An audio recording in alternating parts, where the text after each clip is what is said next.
All right. Welcome back to the East-West Shrine edition of Bring the Juice. I'm here with John Rhys, Plumlee. John, welcome to Bring the Juice. Thank you. Appreciate it. Fired up to have you. Heck yeah.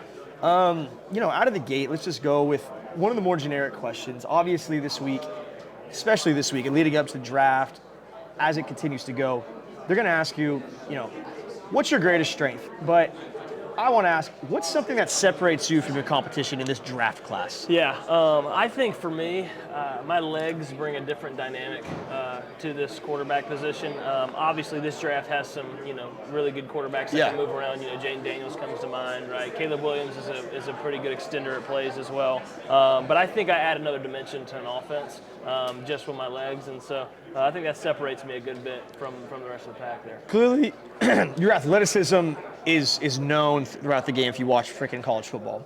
Do you think being a two-sport athlete has helped you more in football than if you weren't a two-sport athlete right now? I think there's pros and cons. Right.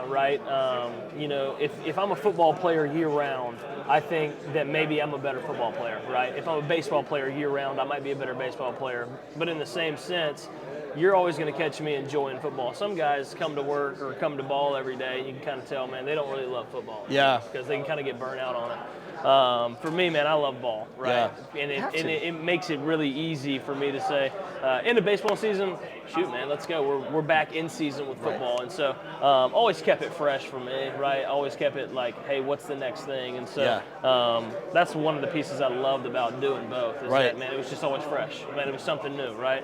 Go from football straight to baseball straight to football. It was always a good time. It's fun. I mean, I didn't do it in college, but in high school, we were always four-sport athletes, and it's fun being able to go to boom to boom to boom to boom, and it kind of gives you that little bit of a break from football because you need that reset almost. Yeah. And when you come back, you're hungry more than ever. But exactly.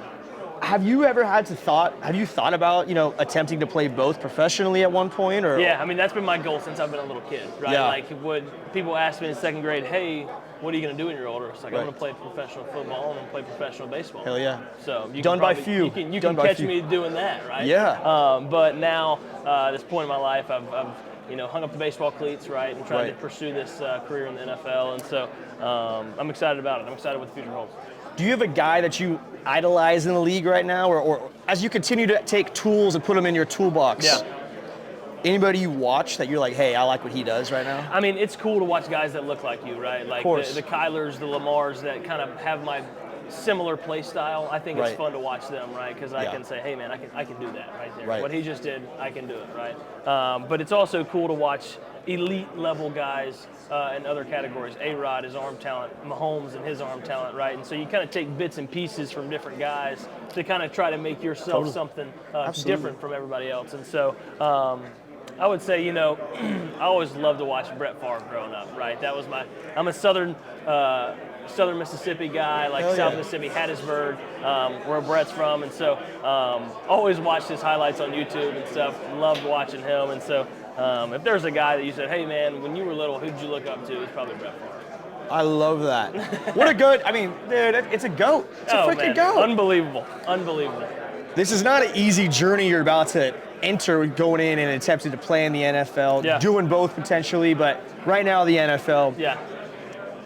And even college, and even I'm sure back in high school, everyone has those days they don't want to wake up, get out of bed, and attack the day to kick ass and chase greatness. Yeah. What's your why? What's that voice in your head that keeps saying, hey, we got to go, one more, another one, let's keep going?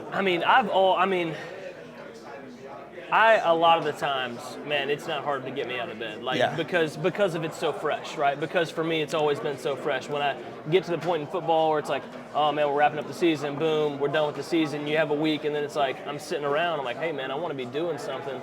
Just about that time, that's when baseball would kick off, and then you're like, oh shoot, man, I've got to start getting ready. Got to start getting going. Absolutely. And so you're doing back handsprings out of the bed, ready to get going, right? Trying to get going. But I think one of the reasons that I really grind and love doing what I do is because I know guys growing up, buddies that would give an arm and a leg to be where I'm at right now. And sometimes you try to normalize the things that you're doing, right? We heard something from the NFLPA guys that I thought was really good. We normalize being at the East-West Shrine game. Like, hey, this is just what you're supposed to do. Yep. But in reality, I remember, a month ago, I was like, man, I really hope I get an East-West Shrine invite. Like, I really hope that I get there, right? Yeah. And so now that you're here, you try to normalize it, right? To try to get yourself like in the zone of, doing interviews and doing, whether it's play calling or performing at the highest level, you have to normalize. But if you take a step back, it's like, hey, dude, you're doing something really cool, right? Right. And so that's one of the ways that I really appreciate it, and it helps me, kind of get up every day and like, hey, man, this is awesome. I appreciate that you said that. In my family, like I said, I played college football. My 2 little brothers came in right after me, so my parents are going to go, 15 years straight tailgating with a kid on the team. Let's go. And sometimes they'll be they'll be in the moment and they're like, oh, we got another game, are we going to go to it? I'm like, I think back to when I was in 8th grade, putting fishing weights in my pants to make weight and shit. And me and my brothers were running hills, pulling sleds, That's right. dreaming about it. That's right. And now it's like, just because we've been in it so long as a family, That's right. don't let it get diluted. You can't. Absolutely. Like you said, people would die to do that. I think everyone, whether you went on to play or you didn't, you remember your last high school football game. 100%. Because you know why? Hey, I'm not a pussy, but I cried my last high school football game. Dude? Like you kidding me? me? Like a baby. What? It's an emotional freaking game. And the thing is, like, I knew that I was going to play somewhere. I knew I was going to get to play football. That's what I'm saying. But all the boys that I grew up that with, didn't. This is their last go round. Hey, right? and it's like, emotional. You're listening to Boys of Fall. On repeat every Thursday. You're crying. Right? Every You're Thursday, crying. you're listening to it before game day. It was like Christmas Eve. Me and my father-in-law, I turn it on and I'm like, we're sipping some whiskey. She's like, oh God. And I'm like, here we go. I'm Here like, come on, man. Come on, man. Let me have That's this. And even though we've gotten to be around football at this high level, go play in these crazy stadiums, win bowl games, win rings, all these things, it's the best game in the world. 100%. It's the best. And it's just so, it's full of emotions, and you can't let it get diluted. Don't act like it's not a big deal, because it is. And I'll tell you firsthand, when it's over, and it sucks. There ain't no church league tackle football, man. Right. Nobody's strapping chin strap up anymore. None of that. You're just gonna pop a hammy. Let me tell you. That's right. All right, John. Before we wrap it up, I got a few questions. Yeah, let's go. You got to fight one of these. You got to fight one of these. Okay. Are we talking to the death, or are we talking just knockout and the fight's over? I'll give you knockout to the fight's knockout, over. and then that's okay. I'm ready. Give it to me. Grizzly bear? No. Okay. Next. Gorilla. Ooh. Lion. We're taking grizzly bear immediately out of the equation. Okay. I want nothing to do with a grizzly bear. Gorilla, also super scary. Lion, I think, adds a different dimension with the claws. Yeah. Right? They're going to scratch you. I think they'll go for the jugular. That's right. That's been my thing. I mean, all of them have the killer instinct. Yes. Right?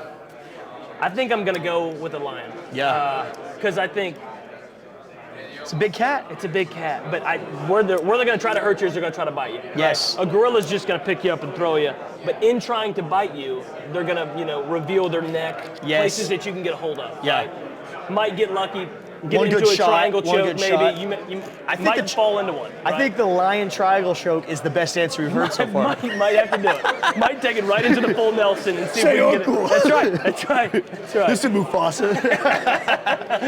All right, second one.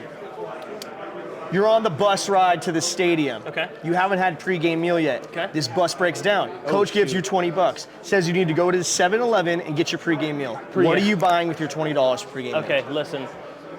If we're in South Mississippi, are we in Dallas?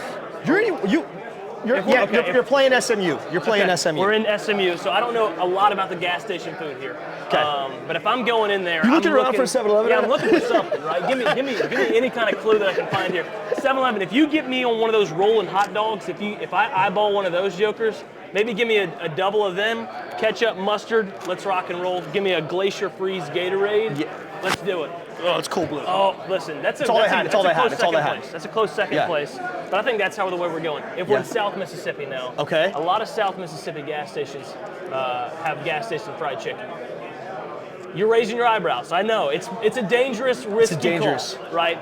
But growing up on that stuff, I think there's cocaine in it. I'm going to be completely honest with you.